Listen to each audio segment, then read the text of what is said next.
Happy Thursday afternoon, everyone. I hope everyone is having a decent day today. I have a few stories that I want to go through. Something that's taken place or has just taken place.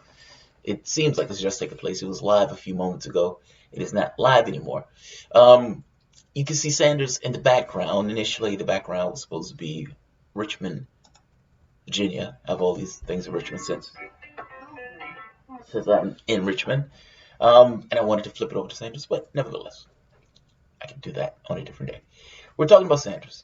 Now, a few days ago, Elizabeth Warren, when Elizabeth Warren came out, Elizabeth Warren introduced a wealth tax.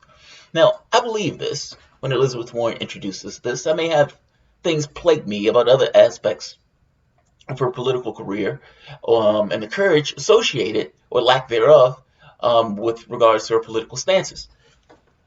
But from the standpoint of wealth, she hates bankers. If nothing else, I trust that.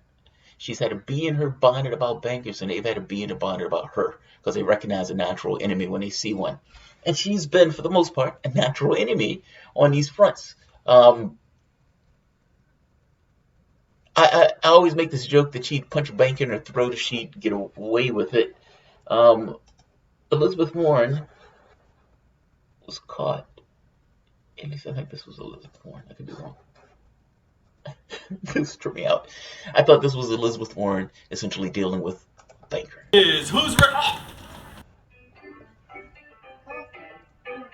And then she goes to explain why. This video tripped me out. I've watched this video so many times. Elizabeth Warren comes out and just punches a banker in the throat. But the guy just punches the other guy in the throat, talking about punching in the throat on Wednesday, so Thursdays or something to that effect. My point is this. I believe in Elizabeth Warren when she says this.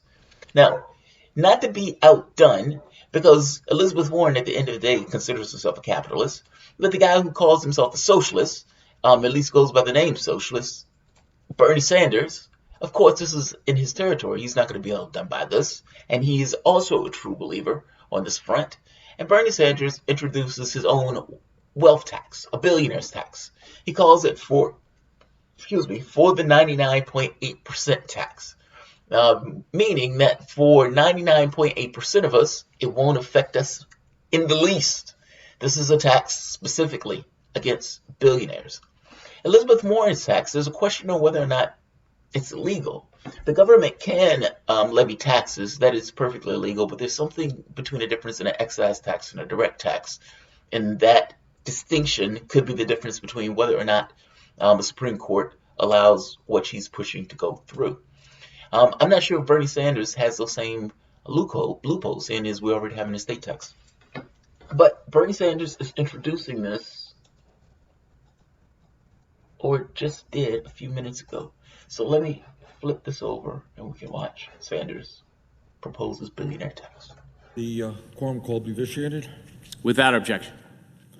Mr. President, all across our country, in Vermont, in Illinois, and in California, all across this country, people are asking a very simple question.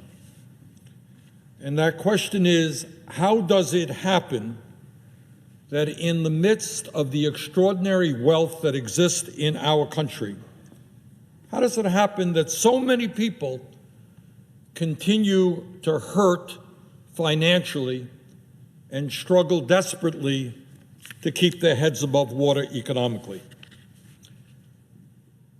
Today, despite unemployment being relatively low, some 40 million Americans continue to live in poverty. Now, we don't talk about poverty very much here in the Senate, but we have 40 million Americans living in poverty, and many of them are struggling to adequately feed their kids. Many of them are forced to go, despite working, to emergency food shelves just to stay alive.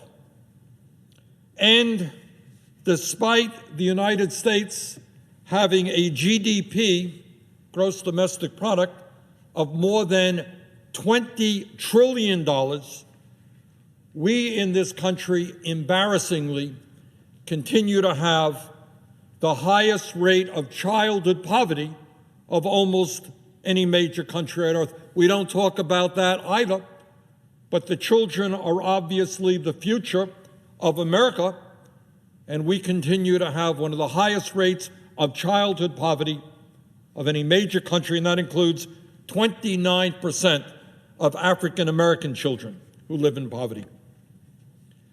Mr. President, how does it happen that in a so-called booming economy, and we hear from President Trump every other day about how the economy is booming, the bottom 40% of our population does not have $400 in cash in order to address a financial emergency? Think about that. Bottom 40%, almost half of Americans, don't have $400 in their pocket, in the bank, to address a financial emergency, like maybe the car breaks down, maybe the kid gets sick, maybe one loses one's job, maybe one undergoes a divorce, something happens. 40% of the American people don't have $400 in the bank to address that crisis. In other words, today, and we saw this in the recent government shutdown, today in America you have many, many millions of families who live paycheck to paycheck in order to survive. And that should not be happening in the wealthiest country on earth, and it's time we began to talk about that. It's not good enough to talking about a so-called booming economy and forgetting about tens of millions of families who are not seeing that booming economy, but in fact are living under incredible financial stress. Mr. President, how does it happen that in the so-called booming economy, tens of millions of American workers today are working for wages that are so low they cannot afford the escalating cost of housing? Some of them are spending 40, 50% of their limited incomes on housing. And for many of these people, there is no health insurance available. The idea of a vacation for the family is something not even to be thought about. And the idea of being able to send one's kids to college is something that is also not on the table. And by the way, many of these individuals are working 2 or 3 jobs, 50, 60, 70 hours a week just to survive. Mr. President, this again is the wealthiest country in the history of the world. Yet 30 million Americans today, as we speak, have zero health insurance, no health insurance at all. 41 million people are underinsured, which means their deductibles and their co-payments are so high that even though they have insurance, they still can't afford to go to the doctor. I love this. This is Sanders setting the scene, essentially making his argument. Like, why is the billionaire tax necessary? Well, before he gets to the billionaire tax, he's explaining why it's necessary. And what he's saying is true. Like, he doesn't have to fudge the numbers. Richest country on the planet, and the majority of the population doesn't have $500 in the bank. Anything can happen. Illness, car, your kid can get sick, your family can get sick, you may be out of work for a period of time. It's what he's talking about is persistent vulnerability within the society itself. And asking the question of why?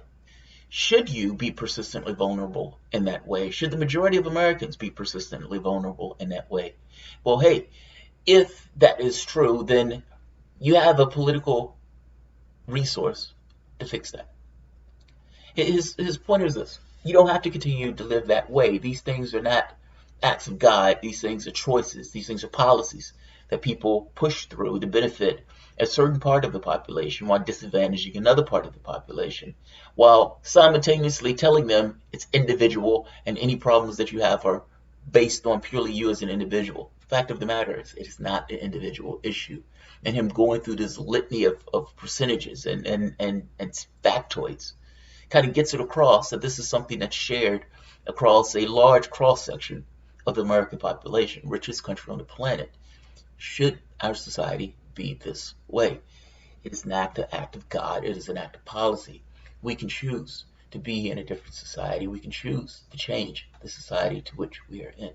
These things are choices, be it implicit, meaning the person doesn't necessarily consciously make the choice, they just make it just by virtue of not doing anything about it, or explicit, people being overt and aware and awake that the rules of the system are being gamed against them in this way. He's laying the case. I love it. Let's let him finish.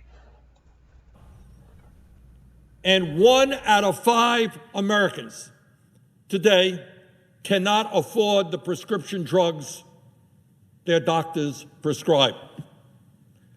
In my view, it's a view I've held for a very, very long time, and it's a view shared by people not only in this country in wide numbers, but all over the world. Healthcare is a human right, not a privilege. And whether you are rich or whether you are poor, you have the right to go to a doctor when you get sick, and you have the right to know that if you end up in a hospital, you are not going to go bankrupt or suffer from financial distress. Mr. President, we are an aging population, no great secret there. We are an aging population. And in this Congress, instead of dealing with government shutdowns precipitated by the president, we should be talking about how we respond to the reality of an aging population. And yet, what we don't talk about is that about half of older Americans, those 55 and older, have no retirement savings and no idea about how they will retire with dignity. I hate to intrude on that point, but I kind of want to add something to that. My aunt, this is not something I thought about, and it kind of hit me all at once one day when I kind of had this, I guess you could say this, like a hitch in the pit of your stomach where you almost feel nauseous when you think about it. She's worked her entire life. She's, worked at a job. I think she was a janitor, entire life, 20, 30, 40, 50 years. And she retired. And at the point at which she retired, I don't necessarily know what she has in her savings, but there was nothing that she got from that. Meaning, she left with just the clothes on her back after working for that long. And then, you get to this thing of, okay, how am I going to retire? I was living paycheck to paycheck during the entire time I was working. This idea of putting money to the side was somewhat of, that's laughable, because the money that I'm making essentially is the money that I'm using. It shouldn't be that way.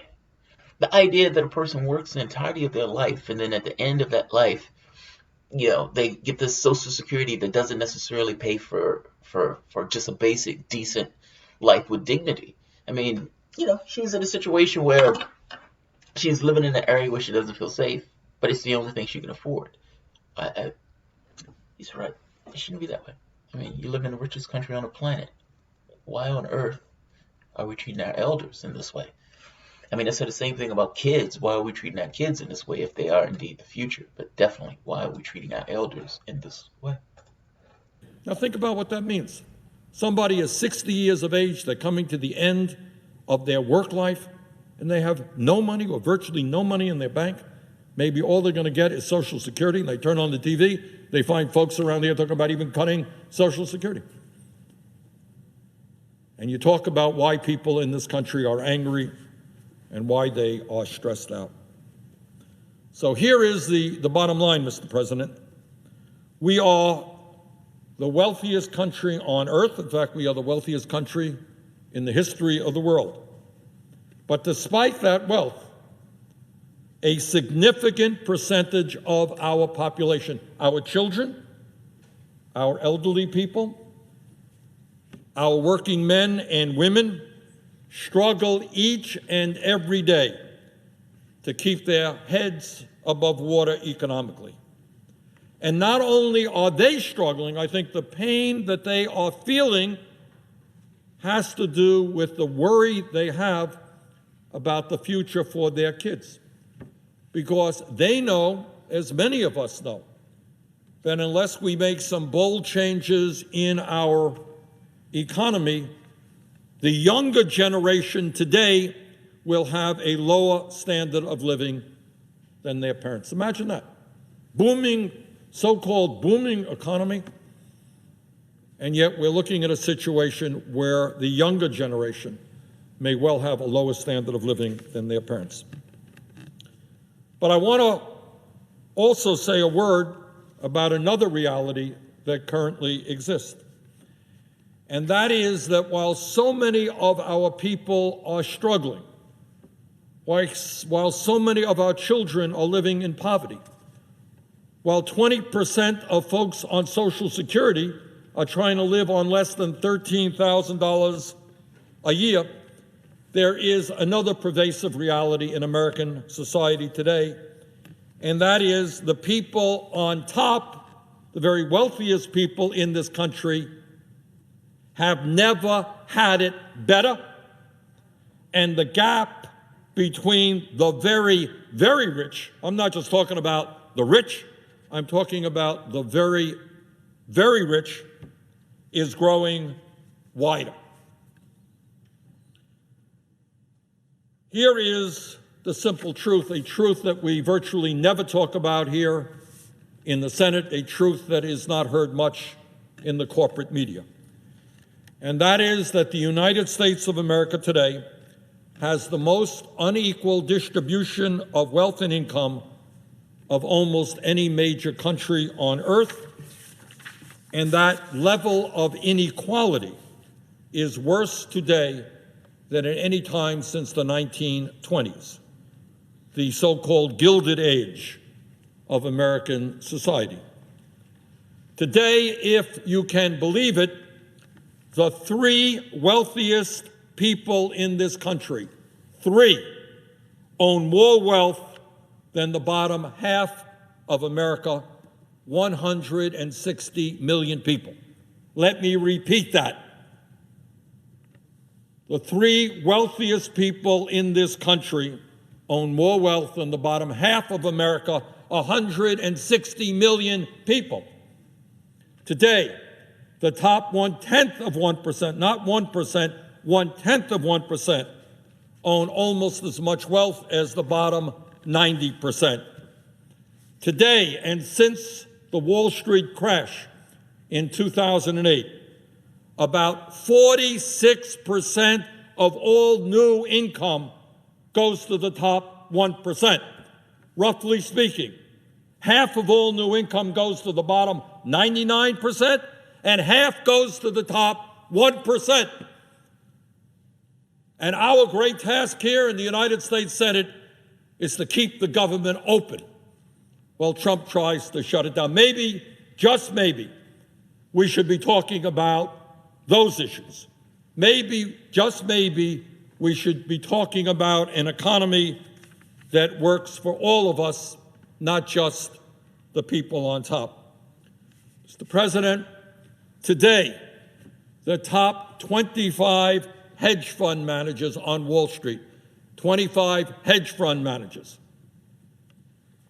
earn nearly double the income of all 140,000 kindergarten teachers in America.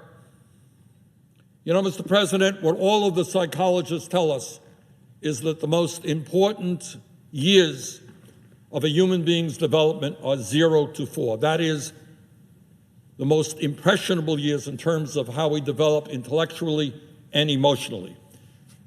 And it is our child care workers, our kindergarten teachers, who play a very important role in that.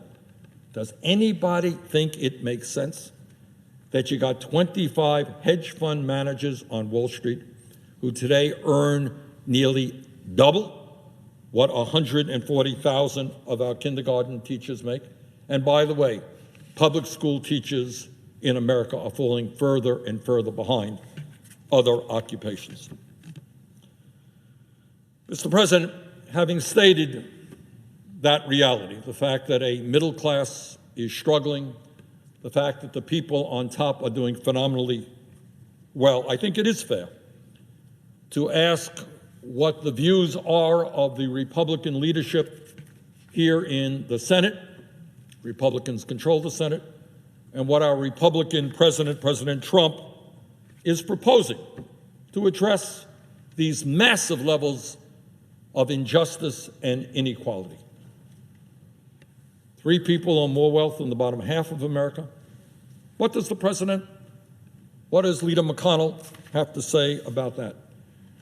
And the sad truth is that the Republican leadership today wants to make an embarrassingly bad situation even worse. Mr. President, after passing a $1 trillion tax giveaway for the top 1% and large corporations last year, Republican leadership is coming back. They're saying, hey, we only gave 83% of the tax benefits to the 1%. That's not good enough. That is not good enough. We have got to do even better for our billionaire and corporate sponsors. And this time, the Republican leadership and the president want a tax break of hundreds of billions of dollars that would go exclusively to the wealthiest of the wealthy. I'm not talking about the wealthy. I am talking about the wealthiest of the wealthy, the top 1/10 of 1%, the wealthiest 1,700 families in America. Mr. President, we have 127 million families in our country. We're a population of some 320 million people and 127 million families. And as I've indicated, many of these families are struggling. Many of these families are hurting. Many of these families today are wondering how they're going to pay their rent, pay their mortgages, keep their lights on. And yet the legislation to repeal the estate tax that Senator McConnell and President Trump are proposing would benefit less than the top 1/10 of 1% of them. 99.9% would see no tax reduction from their legislation. Can anyone actually imagine bringing forward a piece of legislation that does not help the bottom 99.9%? Can you imagine that? Middle class struggling, gap between the rich and the poor growing wider, 30 million people, no health insurance, our infrastructure crumbling, and they come forward with a piece of legislation that is designed to protect and benefit the top 1/10 of 1%. Legislation that would be of no benefit to 99.9% of the people of this country. I think it is clear, Mr. President, that when the people of this country look at Congress and they say, those folks there in Washington are not representing me, they're representing their wealthy campaign contributors, they're representing the billionaire class, there can be no clearer example of that reality than this proposed legislation. Once again, imagine, with all of the economic problems, all of the inequality that we face, legislation that comes forward from the Republican leadership and the president benefits the top 1/10 of 1%, the 1,700 wealthiest families in this country. Mr. President, it is no great secret that our infrastructure, our roads and our bridges, water systems, airports, wastewater plants, they're crumbling all over this country, in Vermont, all over this country, major infrastructural problems. But I hear over and over again, we don't have the funding to rebuild our crumbling infrastructure and put millions of Americans to work at good-paying jobs, rebuilding that infrastructure. We just don't have the money. Our school teachers are underpaid, but we don't have the money to provide attractive salaries in order to get the best and the brightest to do the most important work in this country, and that is teaching our young people. Today, we have veterans, people who put their lives on the line, sleeping out on the streets. We don't have the money to house them. Families in America cannot afford child care. Public schools are underfunded. We don't have the money to address those crises. But somehow we do have hundreds of billions of dollars available to provide tax breaks for the top 0.1%. We apparently have enough money to provide the Walton family, the wealthiest family in America, folks who own Walmart, people who pay their own employees starvation wages. We have enough money available by repealing the state tax, as Senator McConnell and President Trump would like to do. We have enough money to provide the Walton family, the wealthiest family in America, with a tax break of up to $63 billion. Okay? Veterans sleep out on the street.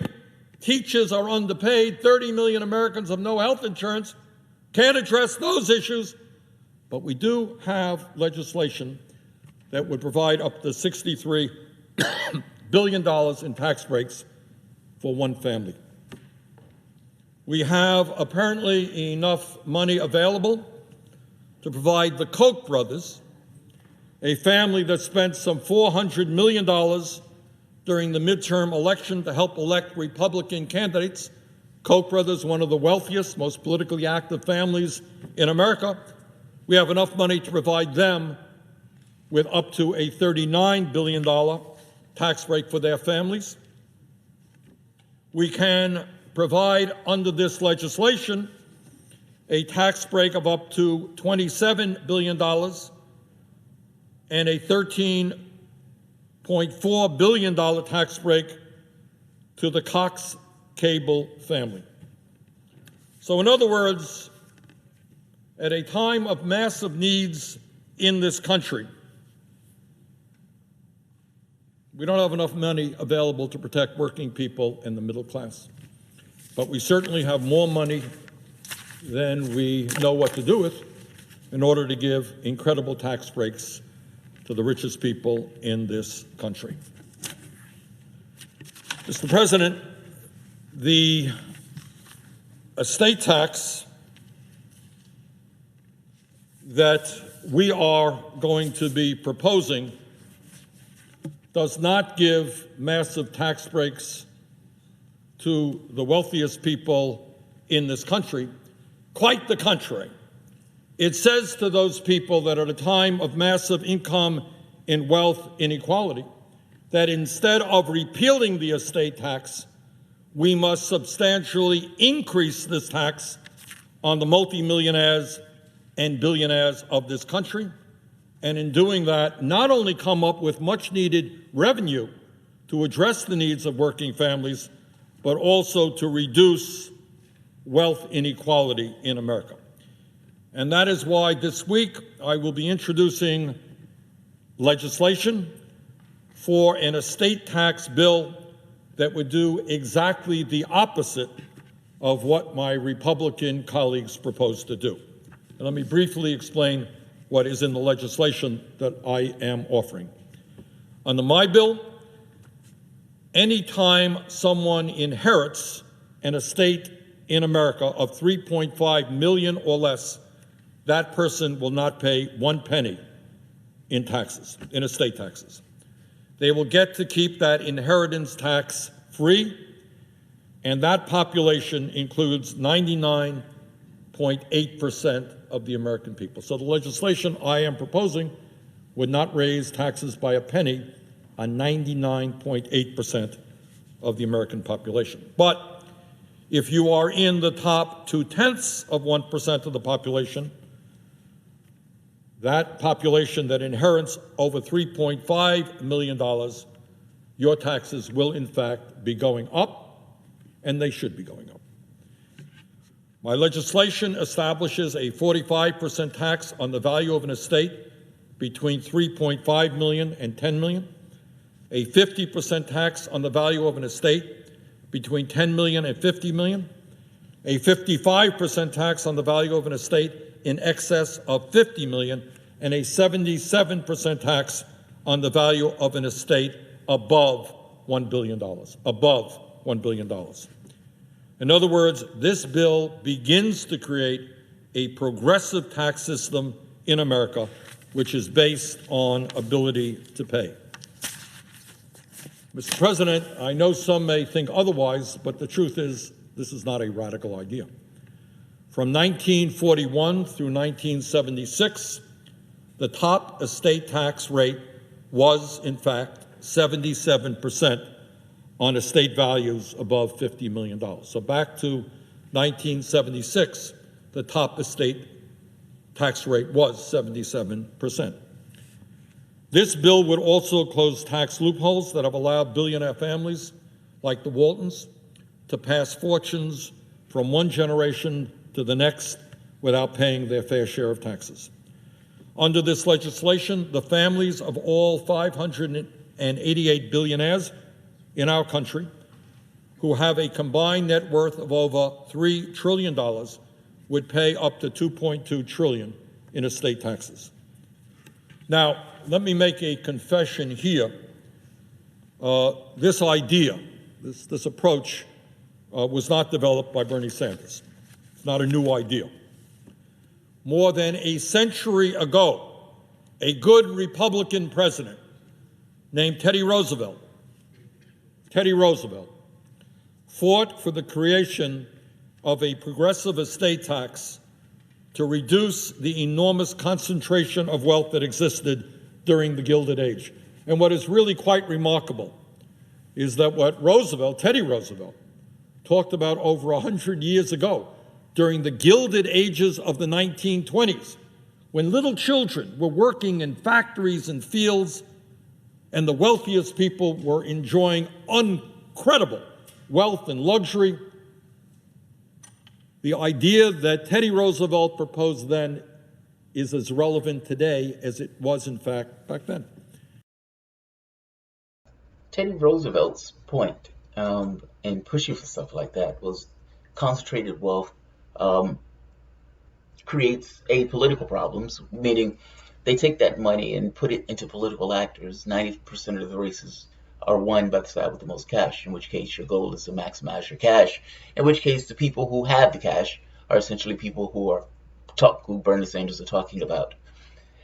There is no clamoring at all for anyone, or the majority of this population, 99 point something percent of the population. None of them are saying, you know what we really need to do? We need to make sure that the top 1%, the top 0.1 of 1%, can keep all of the money that they've accumulated. That's what we need to do. We need to get rid of that estate tax. And so we're going to push our senators to do just that. No, there's no clamoring for it. The people who are pushing for it and clamoring for it are the people who are putting money into Republicans' pockets, which, in fact, are the same people putting money into Democrats' pockets. Sometimes they're the same people. Sometimes it's just a different shade or a different section of the top 1% class. Teddy Roosevelt's point was that at some point, the poor and the hungry are going to start looking for things to eat, and they're going to find that the greedy rich are fat and plump and ready to be dissected, in which case the poor are going to feed on the carcass of the rich. And Teddy Roosevelt didn't necessarily want this to happen. I mean, Teddy Roosevelt, whatever you want to think about him, at that point, he was right. At some point, people are going to start coming for you. And if you want to maintain the system the way it is, you need to keep a certain balance. It could be a jaded balance, because that takes a certain amount of energy for people to overturn that system. So even if you have a balance that's unequal, you can maintain a certain balance that's unequal as long as there's enough people who are willing to capitulate to the system itself. To say, okay, I get enough out of this where I don't necessarily need to push for anything more. 95% of the wealth going to the top 1%, though, is a massive jump of the shark. And what you're seeing is a balancing act of aspects of the capitalistic system trying to rebalance themselves. Whatever Sanders calls himself, he may call himself a socialist, but at the end of the day, I don't want to say capitalist, but yeah, he's a capitalist within this system, but he's a faction of that system that's trying to rebalance that system to something that was more akin to, let's say, the FDR era. He may call himself a socialist, but at the end of the day, he's a classic Democrat. It's just that the Democratic Party has moved so far to the right. Let's let Sanders finish. He's almost done. And let me quote what Teddy Roosevelt said more than 100 years ago. Quote, "The absence of effective state and especially national restraint upon unfair money-getting has tended to create a small class of enormously wealthy and economically powerful men whose chief object is to hold and increase their power. The prime need is to change the conditions which enable these men to accumulate power. Therefore, I, Teddy Roosevelt, believe in a graduated inheritance tax on big fortunes, properly safeguarded against evasion and increasing rapidly in amount with the size of the estate," end quote. That is Teddy Roosevelt over 100 years ago. And what Roosevelt said then is absolutely true for today. Mr. President, from a moral, from an economic perspective, our nation will not thrive when so few people have so much wealth and power, and so many people have so little wealth and power. This wealth and income inequality is not only unjust and unfair, the truth is it is a real threat to our economy and to our democracy. We need a tax system in this country which tells the billionaire class that they, in fact, are going to have to pay their fair share of taxes, so that we do not have 30 million people without health insurance, so that we do not have young people graduating college $50,000, $100,000 in debt, so that we do not have an infrastructure which is crumbling, so that we do not see our great country moving toward an oligarchic form of society when a handful of families enjoy incredible wealth and power at the expense of everybody else. In my view, the fairest way to reduce wealth inequality, to invest in the middle class and working families of our country, and to preserve our democracy is to enact a progressive estate tax on the inherited wealth of multimillionaires and billionaires, and that is exactly what I will be proposing. Mr. President, thank you very much.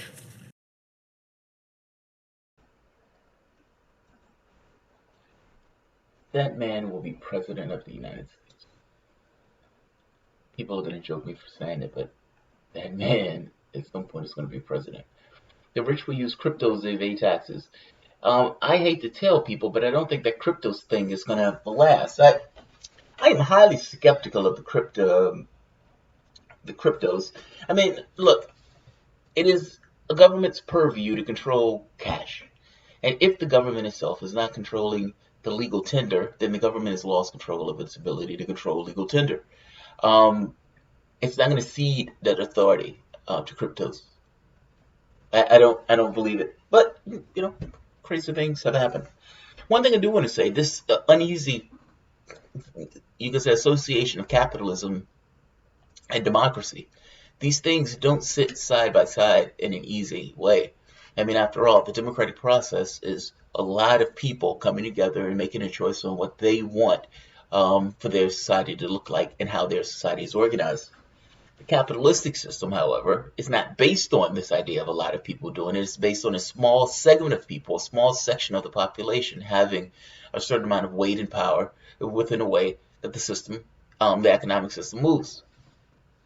These things don't sit side by side all that well. The democratic system wants to control the capitalistic system. And you can imagine that if the economic system gets so out of whack, when 95% of the wealth is going to the top 1%, there is a democratic solution to that, with is changing the system itself that allows the 95% to go to the top 1%. I mean, for fuck's sake, you and people like you do the work within the society. You get up every morning and you make the society run. Whether you're baking the bread, whether you're fixing the coffee, whether you're writing some kind of software program, whether you're doing some kind of architect, whatever you're doing, you are the ones that are keeping the lights on and keeping things running in the society. There is no such thing as a billionaire if it wasn't for people to be exploited, for that billionaire to exist in the first place. Is it fair that in a society where you are the fabric of that society, where 95% of your worth, of your sweat and labor, the excess of that gets put into the pockets of just a few greedy people because they've been able to game the system politically. And the more money they get, the more of an outsized influence they have on the democratic order of things. Meaning, this relationship between capitalism and economics is an uneasy relationship, or as to say, capitalism and democracy is an uneasy relationship. They're going to fight him tooth and nail on this. Why are they going to fight him tooth and nail on this? It's good economics. It makes sense from a moral perspective, and it makes sense from a social cohesion perspective. Meaning this gap between the rich and the poor is, a destruction of the social cohesion between human beings. But they're going to fight him tooth and nail. They're going to fight him tooth and nail because they have an outside influence on the democratic order. If 99.8% or 99, if 99.8% of the people are not affected by this at all, they're affected for a positive standpoint, meaning, oh, we don't have money for healthcare. Well, yeah, you do have money for healthcare. You do have money for education. You do have money to expand Social Security. You have money for all those things. It's how you organize your society to cover and pay for the things that your society requires for your society to exist, to have an evolved society. What Sanders is saying here is right. And even though this doesn't affect 99, it only affects 0.2% of the top 1%. Right, 99.8%. Yeah. They're still going to fight him tooth and nail on it. I guess think about what we're saying here. If they're fighting them tooth and nail on it, they're not fighting them on your behalf. They're fighting them on behalf of their donors. This is not just going to be Republicans. This will also be Democrats that will fight him tooth and nail on passing this particular bill, even though, from the standpoint of the majority of the population, it is just right. It's just right. I'm going to end this. Let's see. Rob, and I know Rob, we have fucking money with or without rich people. It's Congress appropriating, authorizing fucking spending. Yes, that is true, but that model is not the way the model. Like, look, if Stephanie Kelton gets in office, Sanders gets in office, he brings in Stephanie Kelton. There's going to be a trend towards MMT without saying MMT, meaning they're going to utilize stuff like that. But the fact of the matter is the majority of the population doesn't know that. They have no idea what that means. They look at this as taxes allows us, taxes, the money is the revenue that comes into the government itself. Missing the point, the government creates the stuff. If the government doesn't spend a dollar, there's no dollar to spend. But that's not the way they look at it. They look at it as if taxes fund these programs. They always ask, how do you pay for it? And it's incumbent upon somebody who's running for office to be able to show how they pay for it. And saying MMT is a secondary thing that you need to explain, which means you've strayed away from the point at that point. My point is this. The argument that he's making here is an argument that the overwhelming majority of the population needs to hear. Because regardless of what MMT is, this gap between the rich and the poor needs to be dealt with. It is given an outsized political influence that needs to be dealt with. You can have a democratic order Or you can have an oligarchy. You can't have both. This trend towards oligarchy is being magnificent. Is a magnificent understatement. I think you're already there. I think you're already there. Um, Society gave billionaires everything they should give a little back. Von Wabbit. Yes. Personally, I don't think billionaires should exist at all. And, there should be an all-out assault, whether it's worker co-ops, whether it's this wealth tax, and I suspect, I would say both. You realize that some of the issues that society is confronting is not an issue of whether or not your society can accommodate it in a technical sense. It's how you deal with it in a perceptual sense. I mean, after all, government, even economics, is somewhat of a conceptual thing that people just kind of organize themselves around and agree upon. Those things can be changed. Agreements change, and they can change on a mass scale. A world could be different. It doesn't have to be this way.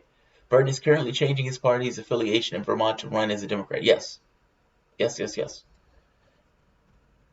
Joe, you misconstrued facts as usual. Uh-oh. My wife's brain's open. I had to sign a paper that said if I win the lottery, the hospital gets the money. That's amazing. That's amazing. That's our world. That's the United States. Um, all right. I'm gonna end this here. I'm not gonna keep this one long. At least this one has gone 46 minutes. So this one has gone long already. But it wasn't meant to go long. I didn't realize this video was gonna. I didn't realize that speech was that long. I saw part of it and I thought it was going to end sooner than what it was. I can always cut the video. All right, I will end this here. Worker co-ops, not the solution. It is a start. It is a start. Sanders isn't the man to carry these initiatives. He can talk about them. He's good at that. We will disagree on that one.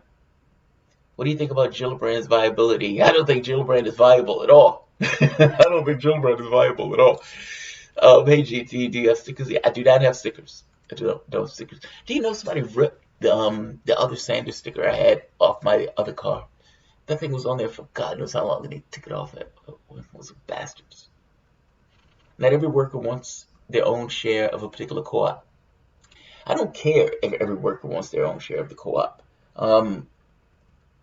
If they were born into it, they would accept it and they would move on. This not owning your own share. Everybody should want some level of agency in the company to which they work.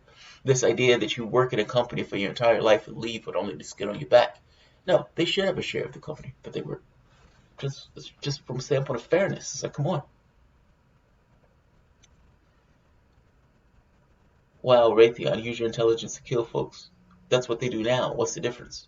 This the only difference, I guess, is the people would have a larger share within the company itself. But they're doing that now. They're doing that now. Tunnel Jamal is best Jamal. What do you mean tunnel? I'm in a tunnel. All right, let's see if I missed anything.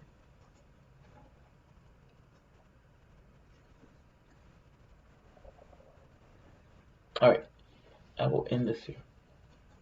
If you guys have a video telethon like Jerry Lewis and share the money with me. Oh, that's funny. That's funny. That money goes into keeping the show constant. Oh, keeping the show going. Um, share the money with you. But I feel you. I feel you. Not so much. Sounds like you're talking through a paper towel roll. Does it? I didn't think anything was going on with my volume. Hold on. Give me 1 second. I'm slightly hoarse, but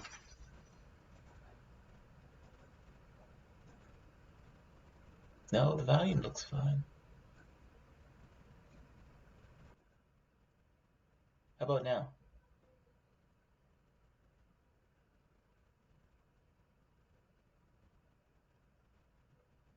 Talking through a kazoo.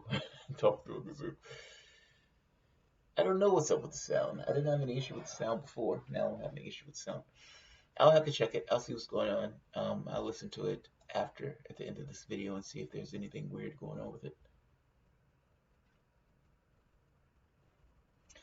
Only thing I can think of is I'm looking at the auto controls or audio controls, and there's a segment called microphone boost, and for whatever reason, microphone boost was checked. I don't know why microphone boost would be checked.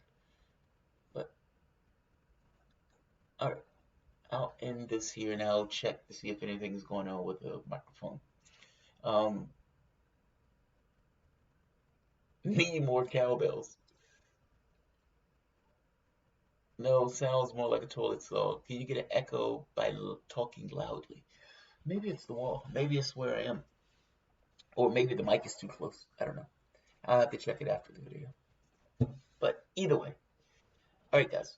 If you enjoy the content, please feel free to share, like, subscribe.